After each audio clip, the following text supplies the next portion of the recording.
Endi ögündiğen grammatikimiz 18. ders ömlük almaş. Biz bunu gollanca ortak ömlük almaş dep şu wederkerig fornamur. Yani bayağı sözlüğümüzden ilk almış kalmışsın. Bu wederkerend. Mavu wederkerig. Oxşup kaldı ucu. Yani wederkerig degenden ki ortak bir-biri degендek ma'nosi var. Nima wederkerig fornamur şu ortak almaş, ömlük almaş, yani ismidilam çıkıp durdu. Yani ortak işiltadigan, bir-biri bilan qiladigan, işte bir sözlerini ifade edilen almaşlar. Yenilam almaşlarınki iniqlaması bunu özüňlar görüp alsaňlar boldy. Bunu ögündigimiz wederkerig fornamur.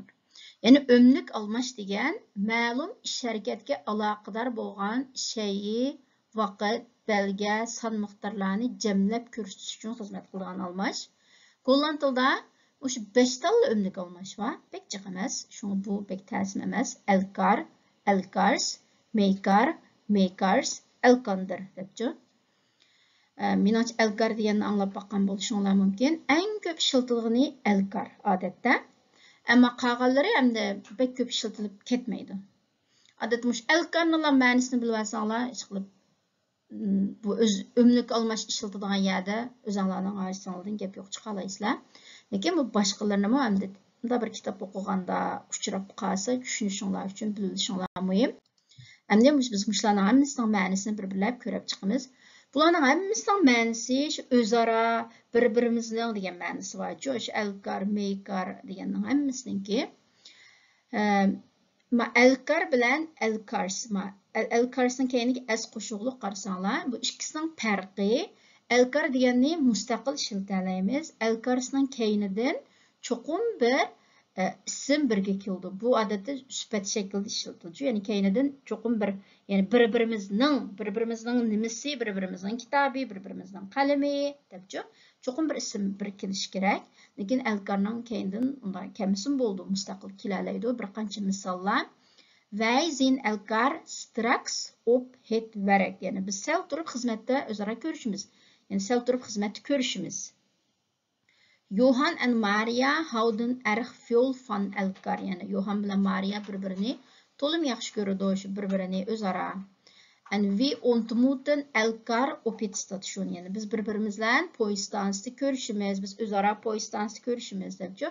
Özara bir-birimiz bilen degendek ma'noda. Sie geven elkaar cadeautje, ular özara bir-birine sowgat beridi. Die kinderen maken altijd ruzie met elkaar, balla bir-biri bilen daim uruşudu depçi.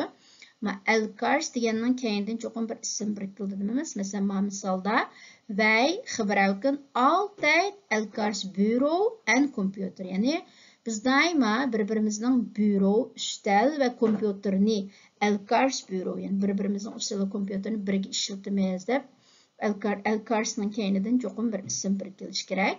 Yani bir misal, sie gebruiken elkars pen, yani ular özara bir-birinin qalamini işletidi deydi.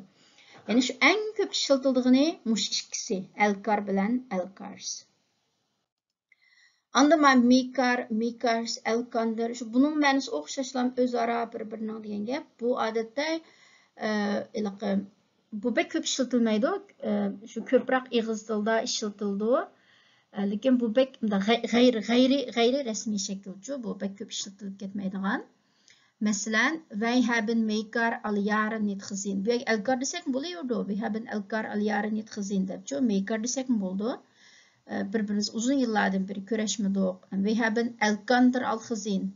We hebben elkar al gezien. We hebben meykar al gezien. Desek boluyordu. Biz özara birbirimizle körüşken dep.